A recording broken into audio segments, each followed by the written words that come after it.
1956 पर जरा नजर डालिए। युधिष्ठिर को एक सपना आता है जिसमें कुछ हिरण उनके पास आते हैं और कहते हैं कि उनके भाइयों ने इतने सारे हिरणों को मार डाला है और अब केवल वे शेष बचे हैं। वे युधिष्ठिर से अनुरोध करते हैं कि उन्हें बीज की तरह रहने दे ताकि वे फिर से बढ़ सके। युधिष्ठिर को दुख होता है और फिर वो अपने भाइयों से कहते हैं कि हम 1 साल और 8 महीने से उन पर निर्भर होकर खा रहे हैं, अब हम काम्यक वन में चलते हैं। 1 साल और 8 महीने, इमेजिन करो, पांडव इतने लंबे समय तक हिरण का मांस खा रहे थे कि जंगल में हिरण ही खत्म होने लग गए। अब यही सवाल रामायण में श्री राम को लेकर उठता है, क्या राम ने भी मांस खाया? सच बात यह है दोस्तों कि वेदों और वाल्मीकि रामायण में भी मीट खाने के उदाहरण मिलते हैं।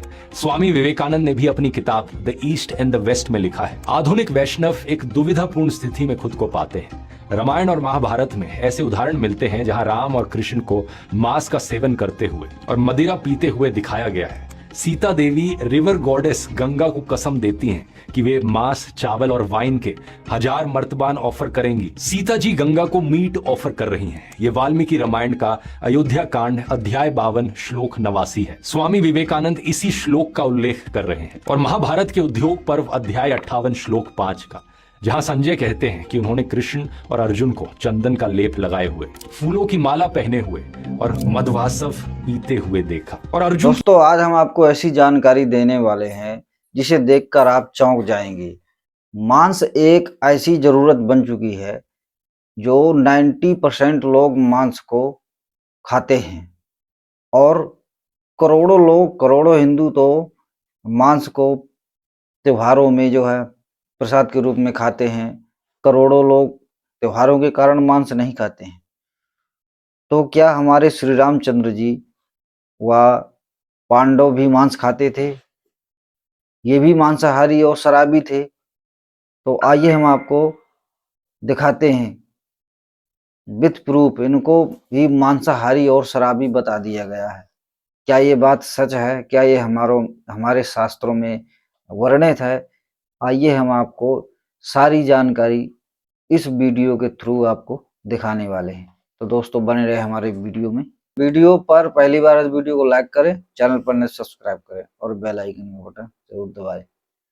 तो चलिए देखते हैं इस वीडियो में किस प्रकार पांडवों और श्री रामचंद्र जी जैसे, जिनको हम अपने आराध्य मानते हैं, भगवान का दर्जा भी दिया जाता है, उनको भी मांसाहारी और शराबी बता दिया गया है। देखिए इस वीडियो में।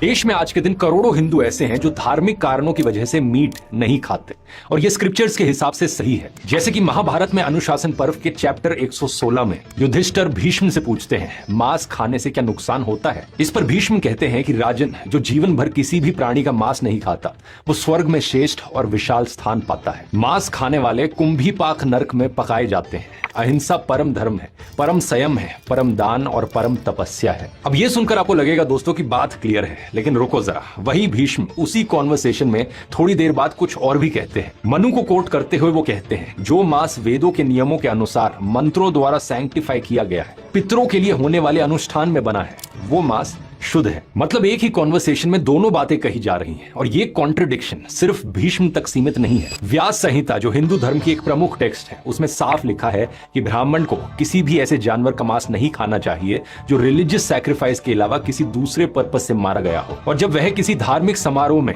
पुजारी के रूप में कार्य कर रहा हो तब ब्राह्मण को मांस खाना चाहिए। क्षत्रिय को देवताओं को और अपने पितरों को प्रसन्न करने के बाद मांस खाना चाहिए और वैश्य अपने पितरों की पूजा करने के बाद खरीदा हुआ मांस खा सकते हैं।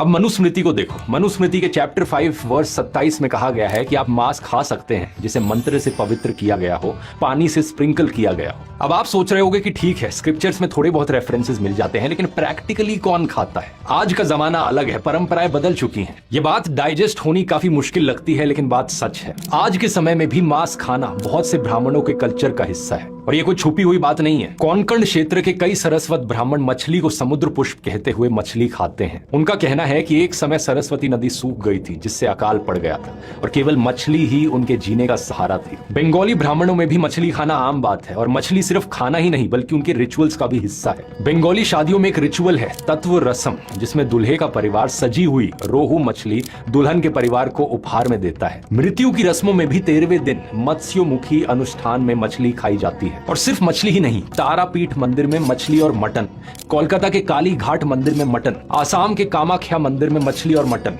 उत्तर प्रदेश के तरकुल्ला देवी मंदिर में मटन, ओडिशा के विमला मंदिर में मछली और मटन, और तमिलनाडु के मुनियांडी स्वामी मंदिर में तो चिकन और मटन बिरयानी का भोग लगता है। सही सुना आपने दोस्तों, मंदिर में बिरयानी। ऐसे बहुत से मंदिर हैं जहां पर देवी और देवताओं को मांस का भोग चढ़ाया जाता है और भक्तों को प्रसाद के रूप में दिया जाता है। कई लोग कहते हैं कि स्क्रिप्चर्स में पशु बलि का जो मेंशन किया गया है वो सिर्फ एक मेटाफर है, जिसका मतलब है आपके अंदर के पशु की बलि देना। लेकिन असलियत में दोस्तों, स्क्रिप्चर्स के बाहर भी हम हिस्ट्री में मंदिरों में लिटरली ऐसा होते हुए देख रहे हैं। मांस और धर्म साथ साथ चलते रहे हैं। अब यहां पर एक ऐसा सवाल आता है जो बहुत से लोगों के मन में उठता है कि क्या पांडवों ने और श्री राम ने भी मांस खाया होगा? अब कॉमन सेंस लगाई जाए तो जंगल में कौन 12 साल तक उनके लिए पनीर बटर मसाला बना रहा होगा? क्या केवल पेड़ों से फल तोड़कर खाते हुए पांडवों ने 12 साल निकाल दिए? हमें यहां पर गेस करने की जरूरत नहीं है। महाभारत में वन पर्व के अध्याय 256 पर जरा नजर डालिए। युधिष्ठिर को एक सपना आता है जिसमें कुछ हिरण उनके पास आते हैं और कहते हैं कि उनके भाइयों ने इतने सारे हिरणों को मार डाला है और अब केवल वे शेष बचे हैं। वे युधिष्ठिर से अनुरोध करते हैं कि उन्हें बीज की तरह रहने दें ताकि वे फिर से बढ़ सके। युधिष्ठिर को दुख होता है और फिर वो अपने भाइयों से कहते हैं कि हम 1 साल और 8 महीने से उन पर निर्भर होकर खा रहे हैं, अब हम काम्यक वन में चलते हैं। 1 साल और 8 महीने, इमेजिन करो, पांडव इतने लंबे समय तक हिरण का मांस खा रहे थे कि जंगल में हिरण ही खत्म होने लग गए। अब यही सवाल रामायण में श्री राम को लेकर उठता है, क्या राम ने भी मांस खाया? सच बात यह है दोस्तों कि वेदों और वाल्मीकि रामायण में भी मीट खाने के उदाहरण मिलते हैं।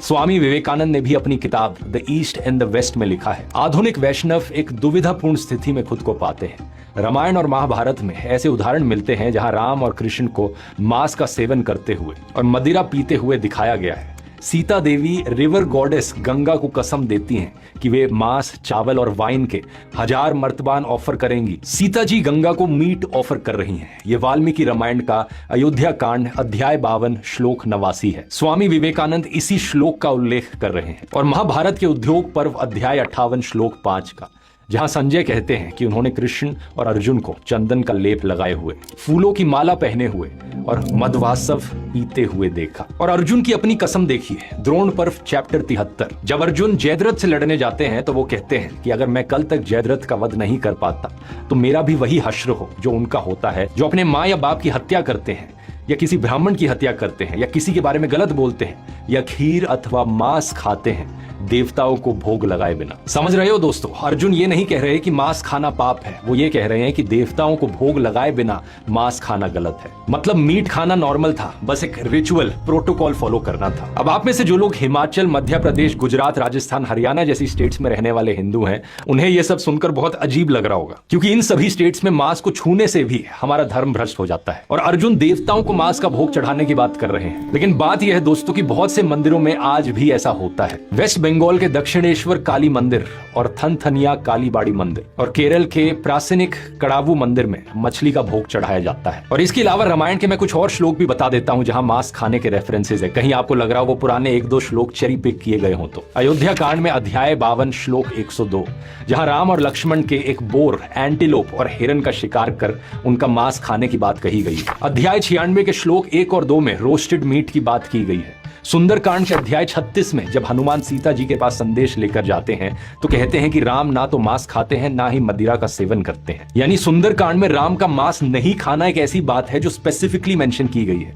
जब कोई चीज स्पेसिफिकली मेंशन होती है तो इसका मतलब यह है कि वो नॉर्मली होती थी और अब नहीं हो रही है, उसका ना होना अनयूजुअल है। अब कुछ शाकाहारी लोग हैं जो हर जगह मदिरा को शहद कहते हैं और मांस को कंदमूल और फल। इनका एजेंडा वेजिटेरियनिज्म को प्रमोट करना है और मैं इनकी इंटेंशन की रिस्पेक्ट करता हूं। इनफैक्ट मैं खुद वेजिटेरियन हूं, मैं कभी मांस नहीं खाता और इस वीडियो के जरिए ना ही मैं नॉन वेजिटेरियनिज्म को प्रमोट कर रहा हूं। मैं यहां आपको स्क्रिप्चर्स की सच्चाई दिखा रहा हूं। यह कहना कि हमारे हिंदू स्क्रिप्चर्स सिर्फ और सिर्फ 100% प्योर वेजिटेरियनिज्म को प्रमोट करते हैं, यह गलत है। बृहद अरण्यक उपनिषद के चैप्टर 6 सेक्शन 4 में श्लोक 18 को भी देख लीजिए। बताया गया है कि अगर कोई विद्वान पुत्र चाहता है तो उसे एक विगरस बैल के मांस के साथ पके हुए चावल खाने चाहिए। उसे और उसकी पत्नी को यह घी के साथ खाना चाहिए। और बात केवल स्क्रिप्चर्स की नहीं है, हमें यहां पर एक्चुअल हिस्ट्री में भी इसके एविडेंस मिलते हैं कि प्राचीन भारत में मांस खाना आम बात थी। चरक संहिता में कई बीमारियों के इलाज के लिए मांस खाना रेकमेंड किया गया है। लेकिन सबसे बड़ा सवाल जो यहां पर उठता है वो ये कि ये सब तो दोस्तों, आज तक ये सच्चाई हमसे क्यों छुपाई गई, जबकि इस वीडियो में आपने देखा कि सारा प्रमाण विद प्रूफ साबित हो चुका है। पूरा खोल के उसने पढ़ा दिया है, दिखा दिया है। और इन बातों को हमसे क्यों छुपाया गया, और आज जो हमको सच्चाई मिल रही है और हम इस सच्चाई को स्वीकार कर पा रहे हैं, तो वो किस प्रकार स्वीकार कर रहे हैं।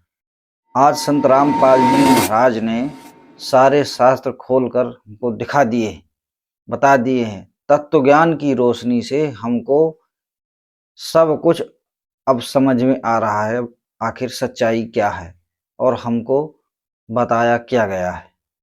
तो दोस्तों, जैसे कि इस वीडियो में जो दिखाया गया है वो बात बिल्कुल 101% सत्य है, इसमें मिथ्या कुछ नहीं है। तो दोस्तों, वीडियो कैसी लगी, इस वीडियो के बारे में आपकी क्या राय है वो जरूर लिखें और ज़्यादा से ज़्यादा शेयर करें। तो आज की वीडियो में इतना ही, और मिलते हैं नेक्स्ट वीडियो में। तब तक के लिए जय हिंद, जय भारत।